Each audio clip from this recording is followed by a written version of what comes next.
Hello friends, ഇന്നത്തെ വീഡിയോയിലേക്ക് സ്വാഗതം. ചൈനീസ് ബോൾസിൻ്റെ തണ്ട് ഇത് നമ്മൾ ഒരാഴ്ചയായിട്ട് വെള്ളത്തിൽ വെച്ച് എടുത്തതാണ്. ഇതുപോലത്തെ വേസ്റ്റായിട്ടുള്ള കുപ്പികൾക്കകത്ത് നമുക്ക് ഈ തണ്ട് ഇങ്ങനെ ഇറക്കി വെച്ച് കഴിഞ്ഞാലുണ്ടല്ലോ, ഒരാഴ്ചത്തെ ഒരു ഗ്യാപ്പ് മതി ഇതിന് വേരുണ്ടാവും. ഇങ്ങനെ ഉണ്ടാകുന്ന ഓരോ തൈകളെ നമുക്ക് ചെടിയുടെ ചട്ടിക്കകത്ത് വെച്ച് പുതിയ ഓരോ ചെടികളാക്കി എടുക്കാം. കാരണം ഇത് നമുക്ക് അല്ലാതെ നമ്മൾ ഡയറക്റ്റ് കൊണ്ടുപോയി മണ്ണിൽ വെച്ച് കഴിഞ്ഞാൽ ഇത് ചീഞ്ഞു പോകും ഇതിൻ്റെ അടി. അപ്പോൾ നമുക്ക് ഇതുപോലെ വാവട്ടം കുറഞ്ഞിട്ടുള്ള ബോട്ടിലിനകത്ത് വെച്ച് കഴിഞ്ഞാൽ നന്നായിട്ട് ഇത് വേരിറങ്ങി ഇത് കണ്ടോ, ഇത് വേര് കണ്ടോ, ഇത്രയും വേരിറങ്ങിയിട്ടുണ്ട്. ഇനി ഇത് പുതിയ ചട്ടിക്കകത്തേക്ക് വെച്ച് കൊടുത്താൽ ഇതൊരു പ്ലാന്റായി.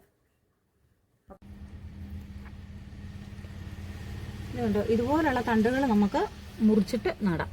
ഇതിപ്പോൾ ഒരു ചെറിയ തണ്ട്, ഇതിനെ നമ്മളിങ്ങനെ മുറിച്ചെടുത്തു.